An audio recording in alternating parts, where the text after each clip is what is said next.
Welcome to the final stage of change. This stage is what you expect it to be, but it also has a big surprise to it. It's about making your life easier.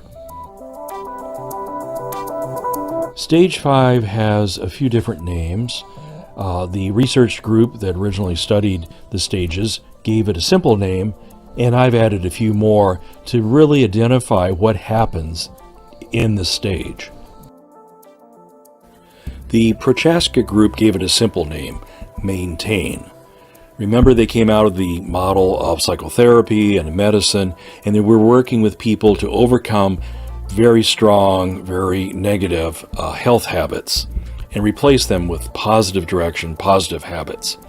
So it was especially interesting to that group to maintain any progress of reversing things and maintaining any positive direction. In other words, avoiding backsliding. The potential for backsliding is quite real. In fact, the model, the stages of change, show that it's very common, and we know this too, to do a lot of backsliding, to make good progress and then have a reversal.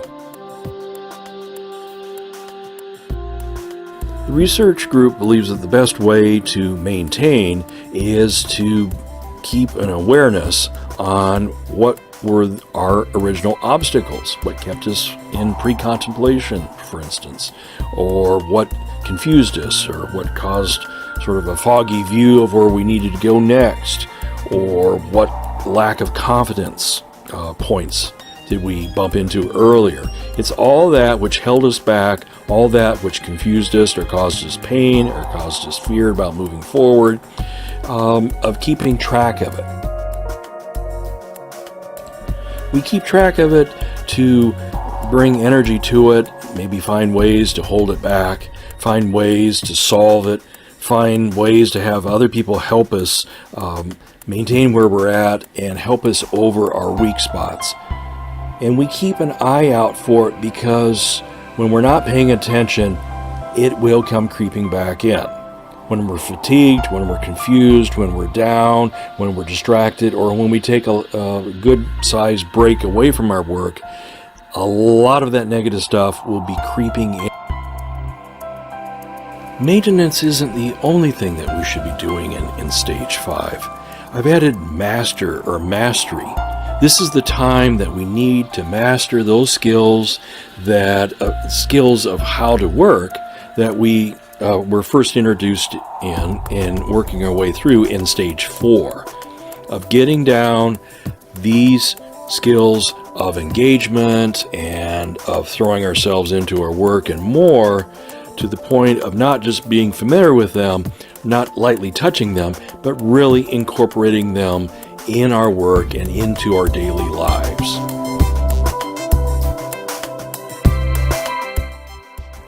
Building upon Master and Maintain, I offer a third name, which is Follow and Build. And the question you will be thinking, follow what? As I mentioned earlier, there are 3 conditions that come up just naturally as we work along in Stage 5 that if we follow, we'll start to lift some of the burden of having to use willpower and checklist and all manner of things to stay focused. What we lose in need for willpower and discipline, we gain by naturally wanting to work, naturally wanting to do the things that we are called to do more frequently, deeper, and daily. It's an astonishing thing that's hard to believe until you're in Stage 5 and you're in one of these places. One of these 3 conditions comes up. What we're going to be building is we're going to know when that hits us, we're going to stand out of the way and let it just happen to us, and we're going to embrace it, we're going to go with it, and we're going to find that it gives us a lot of motivation, a lot of energy that's not false, that's not overly temporary, but can be counted upon to occur again and again and again. But let's take a look at that a piece at a time.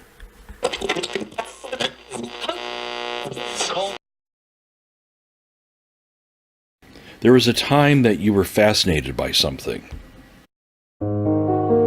Something that launched your interest around your creative field. It could have been the tools of the visual arts, a musical instrument, a microphone, a camera, or you saw someone doing something that was so fascinating you decided right then and there you wanted to learn how to do that.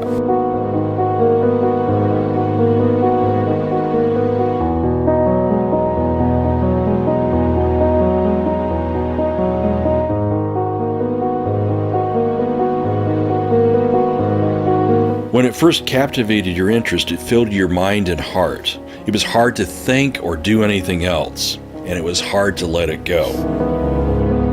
And you didn't fully let it go. Sometimes it is back, and it's back in full force. Other times you forget about it, but eventually you come back to it. Now, the people I have worked with, I would say 99.9% of the time, this is something they tell me, that in the best of times and in the worst of times, in some way or another, either mildly or very strongly, they reconnect with their original interest. And that tells you something. When you're doing something in the best of times or the worst of times, and you're thinking about it and engaged in it off and on for decades, you can just really see how hardwired it is, how deeply it runs, how much of it is core to you. I put a lot of emphasis on that, about this core nature of this fascination, because it is extremely powerful, it's extremely motivating when we remember it. The power it has, it's one of the things that we can turn to and say it's ours, that we can stand upon it. It gives a certain feeling of certainty in life, and that's not a small matter. So this whole issue of being fascinated and being called again and again and again to a core interest is not a light matter. It is very important and maybe one of the most important things you can get in touch with.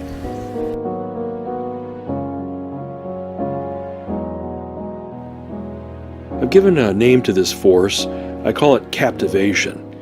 We're being held captive in the sense that something captivated our interests quite a long time ago and won't let us go. Here is the definition from the dictionary of captivate. We're going to work with this power in two ways. One is when it spontaneously comes up, we're not going to try to hamper it, we're not going to ignore it, we're not going to try to distract ourselves, but we're going to spend a bit of time embracing it, opening up to it. On top of this, we're going to further master two skills I mentioned in stage 4. The first one was engagement. When we're working, we throw ourselves into our work, we bring our focus and concentration to our work. And the second skill was learning how to step out of the way and allowing our work, allowing our project to shape us or reshape us towards meeting the needs of the project.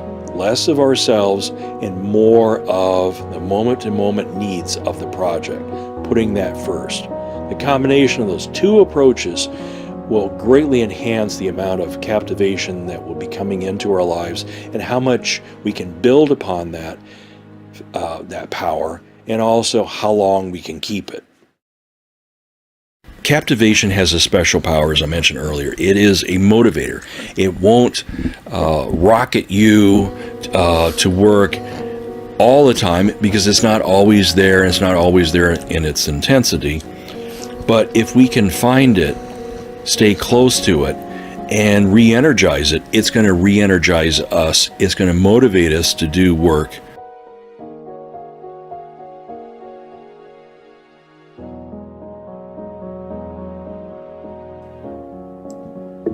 And it's going to help lift some of the drudgery or some of the burden of earlier stages when we had to rely upon willpower and discipline and a little bit of the grind of maybe coming home from work in the evenings, of feeling tired.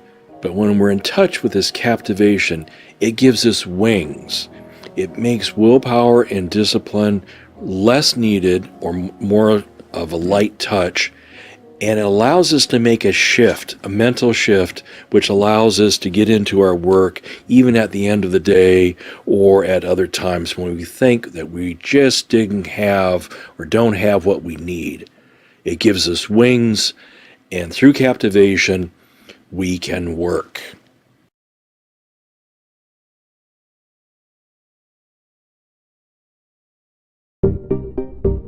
The second power that will naturally occur in stage 5 is immersion.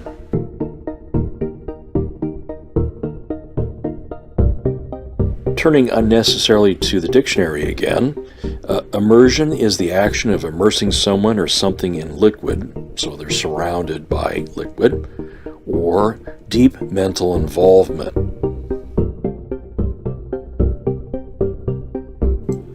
Immersion is similar to captivation, but immersion is this willful process of bringing our attention to something and keeping it on that something. If it strays, we bring it back. If it is not deep enough, we do what's necessary to deepen it.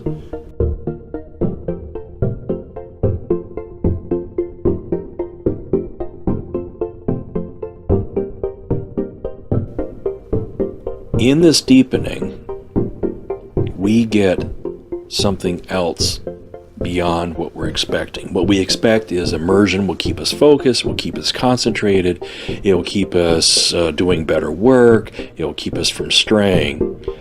But immersion has the power to end or at least limit needless inner chatter.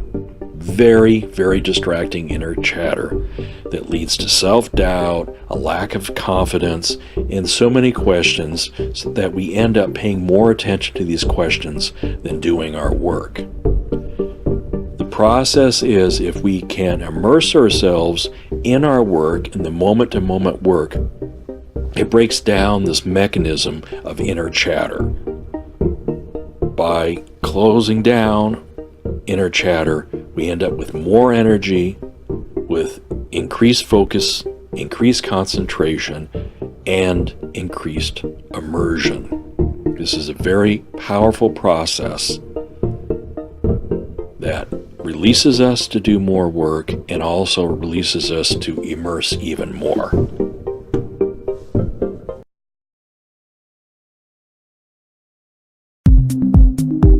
We come to the last special power of stage 5, and that is momentum.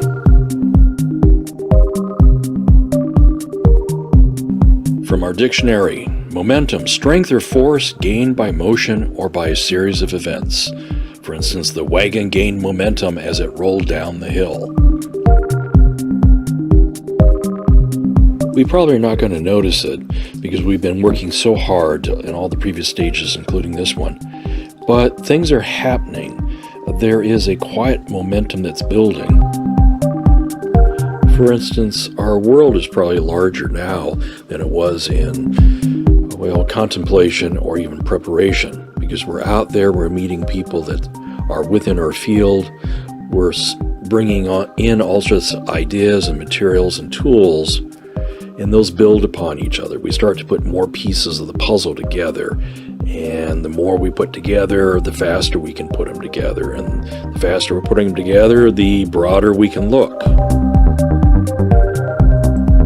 Clearly, our capacity of how much we can handle, how much work we can handle, and the capacity of how we can match our work and combine it with our daily lives or other activities. As we get better with that, we can pick up and do more, and we can do things faster. And of course, we can do things broader. Through our practice and through our diligence, we can find solutions faster. We can produce at least sections of whatever our project is faster. We can come to quicker decisions about what to do next. And we will probably find ourselves being under the attention of others who are going to seek us out for either our advice or for our capabilities of doing projects, because they're looking for more. They've seen a little bit of what you can offer, and they want more of that. And those projects can build into other projects or other insights or other sharings.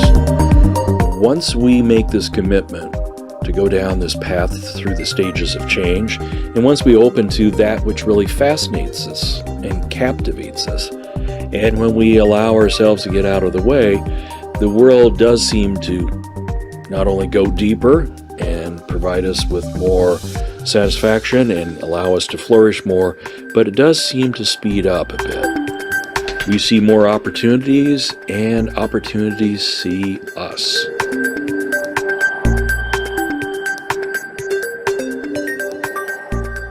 Well, that's it. That's the 5 stages, at least from the perspective for the Stuck Creative. Again, as usual, I've gone on way too long, much longer than I had planned for this introduction.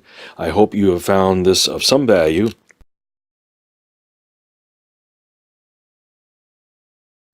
And keep in mind, there's a couple of resources available. One is the Prochaska Group's 2 books. Here's one. I highly recommend them. They'll give you some additional details from a different angle. Also, you're always welcome to come over to thestuckcreative.com, a mixture of a blog and headquarters for videos and whatever else I can put on there that's related.